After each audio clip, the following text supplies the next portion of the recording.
ഇതാണ് ശോഭാ സുരേന്ദ്രൻ്റെ ഒപ്പം ആ വാഹനത്തിലുണ്ടായിരുന്ന സ്ത്രീയുടെ ചിത്രമാണിത്. പക്ഷേ ഇതാണ് ശോഭാ സുരേന്ദ്രൻ അങ്ങനെ ഒരാളില്ല എന്ന് പറയുകയും ചെയ്ത് ഗൂഗിൾ VS വിവരങ്ങളാണ്. ഗൂഗിൾ നമുക്ക് ആ ഒരു കോൺഗ്രസ് പുറത്തുവിട്ട ചിത്രങ്ങൾ വരുന്നതേ ഉള്ളൂ. എന്താണിപ്പോൾ എത്ര ചിത്രങ്ങൾ പുറത്തുവിടുന്നുണ്ട്? ഇവരെക്കുറിച്ചുള്ള കൂടുതൽ വിവരങ്ങൾ ലഭ്യമായോ?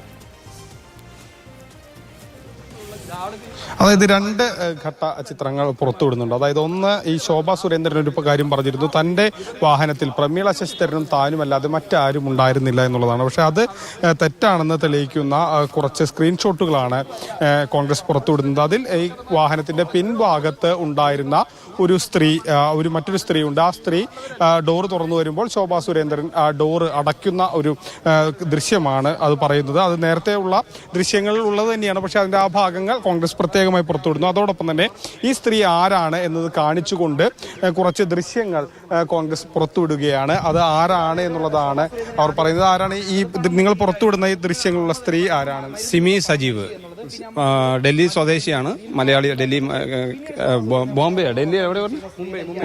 മുംബൈയിൽ കേന്ദ്രീകരിച്ച് നിൽക്കുന്നവരാണ്. ഇവരുടെ കൂടെ തന്നെ എല്ലാ ദിവസവും BJP പരിപാടികളിൽ പങ്കെടുക്കുന്ന സ്ത്രീയാണ്. അവരാണ് ഒപ്പം ഉണ്ടായിരുന്നത്. BJPയുടെ ഏത് തലത്തിലാണ് ഇവർ പ്രവർത്തിക്കുന്നത് അതിനെ സംബന്ധിച്ച് അറിവില്ല. അതിന്റെ ഫോട്ടോസും കാര്യങ്ങളും നമ്മുടെ കൈവശമുണ്ട്. ഇതിനു മുൻപുള്ള ദിവസങ്ങളിൽ അവരിവിടെ ഉണ്ടായിരുന്നു, പാലക്കാട് ഉണ്ടായിരുന്നു. കേന്ദ്രമന്ത്രി പങ്കെടുത്ത, ശിവരാജ് സിംഗ് ചൗഹാൻ പങ്കെടുത്ത പരിപാടിയിൽ, പാത്തിക്കൽ കണ്ണാടിയിൽ വെച്ചിട്ടുള്ള പരിപാടിയിൽ അവരുണ്ട്. ശോഭയുടെ കലാശക്കൊട്ടിൽ, ഇന്നലെ നടന്ന കലാശക്കൊട്ടിലും അവർ പങ്കെടുത്തതിന്റെ ദൃശ്യങ്ങൾ ഞങ്ങളുടെ കൈവശമുണ്ട്. അപ്പോൾ ഇന്നലെ അവർ കലാശക്കൊട്ടിലും അതോടൊപ്പം തന്നെ ശിവരാജ് സിംഗ് ചൗഹാൻ പാലക്കാട് എത്തിയപ്പോൾ എടുത്ത ചിത്രങ്ങളും ആണ് പങ്കുവയ്ക്കുന്നത്. ഇവരിവിടെ ഉണ്ടായിരുന്നു, ഇവർ കുറച്ച് നാളായി പാലക്കാട് ഉണ്ട് എന്നുള്ളതാണ്. ശോഭയുടെ പ്രചരണത്തിലും സജീവമായി ഇവരുണ്ട് എന്നുള്ളതാണ് കോൺഗ്രസ് ആരോപിക്കുന്നത്. അതേസമയം തന്നെ രണ്ട് ഘട്ട ഇത്തരത്തിലുള്ള ദൃശ്യങ്ങളാണ് കോൺഗ്രസ് പുറത്തുവിടുന്നത്. ശരി, ഇതിപ്പോൾ നിലവിലെ സാഹചര്യത്തിൽ ശോഭാ സുരേന്ദ്രൻ്റെ പ്രതികരണം നമ്മൾ നേരത്തെ കണ്ടു. പ്രശാന്ത് ശിവനൊക്കെ പ്രതികരിക്കുന്നുണ്ടായിരുന്നു. ഇത് ഇപ്പോൾ എന്തൊക്കെയാണ് ഇതിൻ്റെ നിയമ നടപടികൾ എന്തൊക്കെ നടക്കുന്നു? നേരത്തെ തെരഞ്ഞെടുപ്പ് കമ്മീഷണർ ഫ്ലൈയിങ് സ്ക്വാഡ് ആ സ്ഥലത്തെത്തി അയോധ്യയെ കണ്ടിരുന്നു. അവരോട്, ഫ്ലൈയിങ് സ്ക്വാഡിനോട് ആ വീട്ടുകാർ എന്താണ് പറഞ്ഞത്? എന്ത് നടപടികളിലേക്കാണ് അടുത്ത് പോയിക്കൊണ്ടിരിക്കുന്നത്? ശോഭാ സുരേന്ദ്രൻ ഒട്ടേറെ പരാതികൾ നൽകുമെന്ന് പറഞ്ഞിട്ടുണ്ട്. എന്തൊക്കെയാണ് സംഭവിക്കുന്നത് ഗൂഗിളാകെ? ഈ വിഷയത്തിൽ ശോഭാ സുരേന്ദ്രൻ ഒരു പരാതി നൽകുമെന്ന് പറയുന്നുണ്ട്. കാരണം ഈ കോൺഗ്രസ് പ്രവർത്തകർ തന്നോട് മോശമായി പെരുമാറിയെന്ന് കാണിച്ച് പരാതി നൽകുമെന്ന് ശോഭാ സുരേന്ദ്രൻ പറയുന്നുണ്ട്. അതോടൊപ്പം തന്നെ ഇലക്ഷൻ ഫ്ലൈയിങ് സ്ക്വാഡ് ഈ വീട്ടിലൊരു പരിശോധന നടത്തി അമ്മയുടെ മൊഴിയെടുത്തു. ആ മൊഴിയെടുത്തപ്പോൾ ആ അമ്മ പറഞ്ഞത് തനിക്കാരും പണം നൽകിയിട്ടില്ല എന്നാണ്.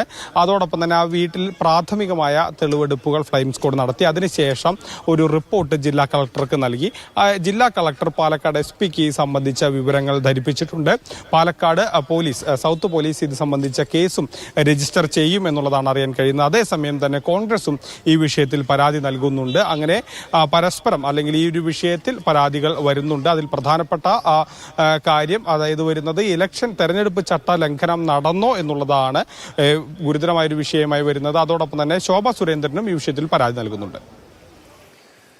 ശരി, എന്തായാലും വളരെ ഗുരുതരമായൊരു ആരോപണമാണ് പാലക്കാട് BJPക്കെതിരെ ഉയർന്നത്. അതിൽ BJPയുടെ പ്രതികരണവും വന്നു.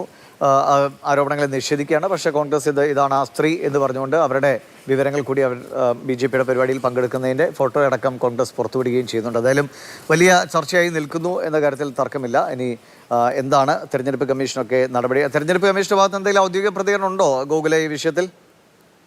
നേരത്തെ ഫ്ലൈയിങ് സ്ക്വാഡ് വന്ന സമയത്ത് പ്രതികരിച്ചല്ലാതെ നിലവിൽ അത്തരത്തിൽ ഔദ്യോഗിക പ്രതികരണങ്ങളൊന്നുമില്ല. അതായത് പ്രാഥമികമായ അന്വേഷണം നടത്തും. അതിനുശേഷം ജില്ലാ കളക്ടർ വിശദമായൊരു റിപ്പോർട്ട് നൽകുമെന്നുള്ളതാണ് പറയുന്നത്. അതിൻ്റെ ഭാഗമായാണ് ഫ്ലൈയിങ് സ്ക്വാഡ് അവരുടെ വീട്ടിലെത്തുകയും പ്രാഥമികമായ മൊഴികൾ രേഖപ്പെടുത്തുകയും ചെയ്ത്. ഇനി ഇത് സംബന്ധിച്ച് വിശദമായൊരു റിപ്പോർട്ട് അടുത്ത ദിവസം അല്ലെങ്കിൽ വരുന്ന മണിക്കൂറുകളിലോ ജില്ലാ കളക്ടർ തെരഞ്ഞെടുപ്പ് കമ്മീഷന് നൽകും. അതുടൻ തന്നെ ഉണ്ടാകുമെന്നുള്ളതാണ് അറിയാൻ കഴിയുന്നത്.